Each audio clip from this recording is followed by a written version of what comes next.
Halo semuanya, balik lagi bersama saya Indra Fatan dan saya sekarang berada di Suzuki Sumber Baru Adi Sucipto. Nah, di sebelah saya ini adalah Suzuki Espresso. Nah, mau seperti apa menaik mobil ini? Kita simak videonya.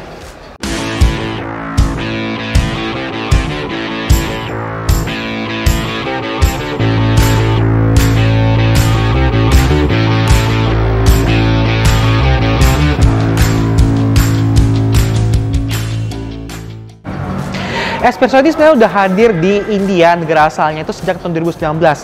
Dan kemudian mobil ini diekspor ke beberapa negara seperti di Amerika Latin, Filipina, dan kemudian akhirnya masuk Indonesia di tahun 2022 ini. Nah, Espresso ini tersedia dalam dua tipe transmisi, yaitu transmisi manual dan juga AGS atau Auto Gear Shift. Dengan pilihan mesin yaitu mesin 1000cc K10B, tenaganya 68 PS dan torsi 90 Nm. Jadi mesin ini sama seperti Karma Mogo R yang dulu ya. Nah, ngomong soal eksteriornya, ini bisa dibilang eksterior ini memang tampil sangat berbeda dan nyentrik, apalagi dengan warna orange yang di sebelah saya ini merupakan hero color atau warna andalan di Suzuki Espresso ini.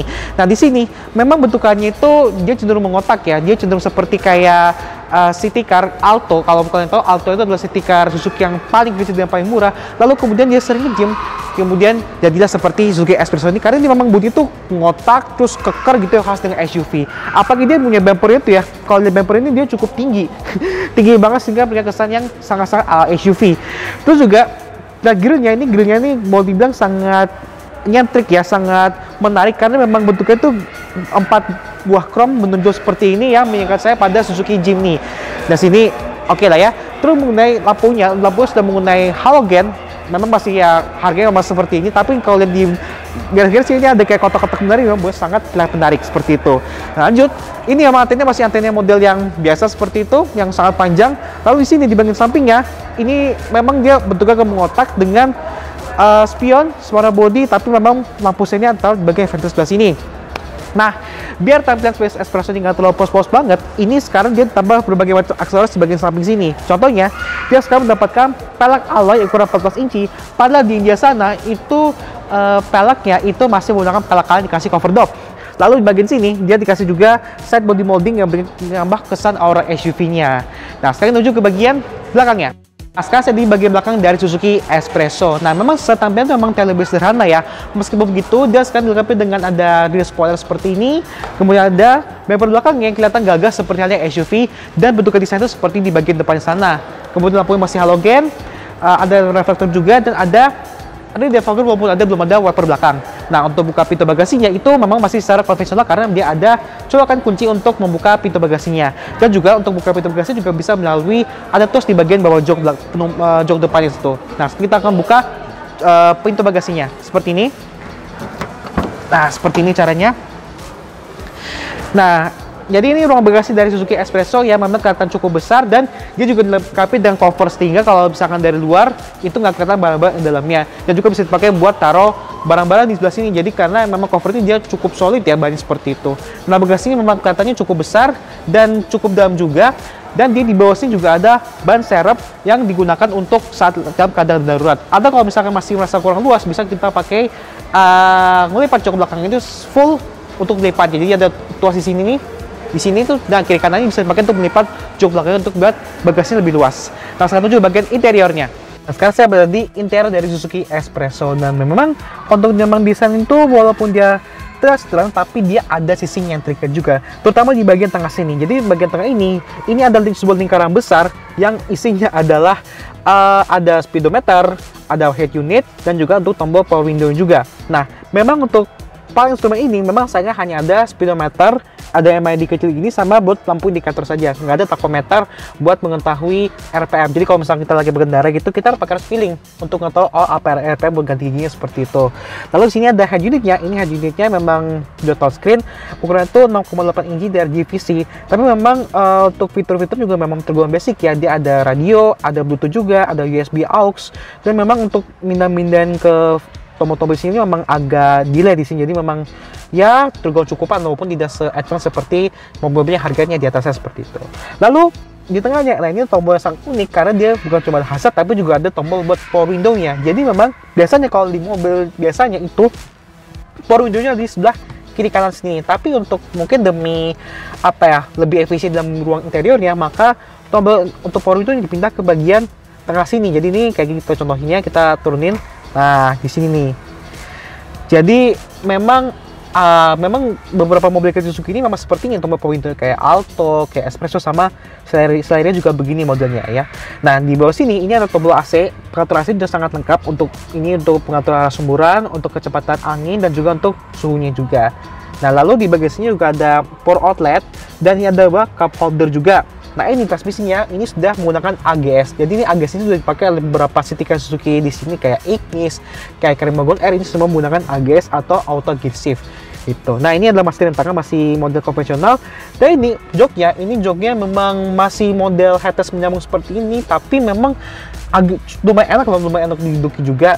Dan ini memang posisi duduknya memang agak tinggi ya, mungkin karena memang mobil ini kan seperti mini SUV gitu, jadi dibuat posisi agak tinggi, tapi memang nggak bisa diatur ketinggiannya seperti itu, cuma bisa diatur kerebahannya saja. Terus juga, oh ya, karena ini Espresso dengan Indonesia ini sudah dikasih tambahan beberapa aksesoris juga, biar juga interiornya nggak terlalu polos. Contohnya ini ada ornament silver seperti ini di bagian tengah head unit, kemudian sini kisi AC juga dikasih ornament silver juga, di torti juga ada ornament silver juga. Pokoknya biar tampilannya juga nggak terlalu polos banget. Oh ya, di sini juga ada tuas kecil ini dibuat ngatur kaca-kaca spionnya di sebelah sini juga. Dan juga untuk pengguna fitur safety-nya, ini memang juga cukup basic karena dia ada 2 airbag, ada ABS dan EBD, ada immobilizer. Tapi belum ada stability control seperti mobil di atasnya. Ya wajar lah karena mobil ini harganya ya 150 sampai 160 juta begitu. Jadi memang cukupan untuk mobil harga segini. Nah, sekarang menuju ke bagian belakangnya. Nah, saya ada di jok baris kedua dari Suzuki Espresso, dan memang saya merasa ini duduk di sini juga cukup lega ya. Duduk di sini di bagian legroom, kemudian headroomnya juga nggak kalah leganya, walaupun tidak sebesar kayak di Karimon. Karena kan kalau Karim Wagon R itu kan badannya nggak mengotak, sedangkan ini kan agak lebih pendek walaupun dia sama-sama mengotak juga. Nah, ngomongin jok ya, ini joknya memang paduannya seperti ini bentuknya, dimana memang paduan fabrik seperti ini, dan bahannya juga cukup bagus dengan ada motif-motif or seperti yang bikin kesannya lebih sporty.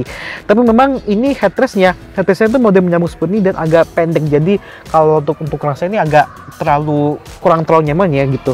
Nah, ini memang mau punya fabrik, tapi dia ada paduan juga di bagian belakang sini, entah ini kulit atau vinil ya, pokoknya memang paduan seperti ini gitu. Nah, tapi memang untuk bagian baris kedua ini bisa dibilang ini minim tempat penyimpanan. Jadi di depan aja ini memang nggak ada kantong jok sama sekali, hanya ada di bagian bawah sini adalah tempat buat ya semacam cup holder kecil lah, bisa buat taruh minuman situ. Sedangkan di bagian door sini nggak ada sama sekali, nggak ada cup holdernya. Dan ini biar nggak terlalu polos interiornya, juga tambah dengan ornament silver seperti ini yang beri kesan yang lebih mewah dan juga dinamis. Dan satu lagi, untuk di bagian belakang sini dia nggak ada power window, jadi buat apa? Jadi diganti dengan semacam engkol.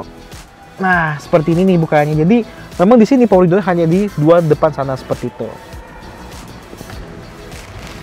Dan di bagian bawah sini, di bagian pojok depan sini, ini dia ada semacam tabung buat buat pemadam kebakaran seperti itu. Karena memang ini menjadi standar dari pemerintah Indonesia untuk mewajibkan adanya tabung pemadam kebakaran ya. Nah, sekarang tujuh bagian kesimpulannya. Jadi kesimpulan mengenai Suzuki Espresso ini, memang Espresso ini menurut saya bisa jadi alternatif buat kalian yang punya budget 150-160 jutaan tapi nggak mau LCGC. Karena memang ini mobilnya masih CBU-nya tapi punya gengsi yang berarti kata mungkin sedikit lebih baik dibanding LCGC ya. Apalagi juga punya desain yang tergolong sangat beda dibandingkan kompetitornya yang rata sporty. Yang ini Espresso dan lebih tangguh ala-ala SUV juga. Apalagi Espresso ini bisa dikatakan hampir nggak ada pesaingnya. Kalaupun ada pesaingnya harga segitu, itu rata-rata dari LCGC kayak Toyota Agya, Daihatsu Ayla, Honda Brio Satian. Bahkan tipe tertinggi IC mereka itu udah harganya di atas Espresso ini. Terus juga yang kayak Brio RS, kemudian Suzuki Ignis aja itu harganya udah 200 jutaan ke atas. Nah, kalaupun ditanya mengenai rival yang paling dekat dengan Espresso adalah Renault Kwid. Tapi memang eksistensi Renault itu mungkin nggak terlalu kelihatan banget. Jadi mungkin ini salah satu pilihan bagi kalian yang kepengen city car ala-ala crossover dengan tampilan yang lebih tinggi juga seperti ini, tapi punya harga yang di bawah 200 jutaan. Oke, jadi review mengenai Suzuki Espresso. Terima kasih buat Mas Ari dari Suzuki Sumber Baru Adi Sucipto yang telah beri kesempatan saya untuk mereview Suzuki Espresso. Jangan lupa juga untuk klik like, share, dan juga subscribe channel Indra Fatan. Dan jangan lupa juga untuk follow Instagram saya @indra_fatan untuk mendapatkan informasi baru seputar dunia otomotif. Sampai jumpa lagi di video selanjutnya. Bye-bye!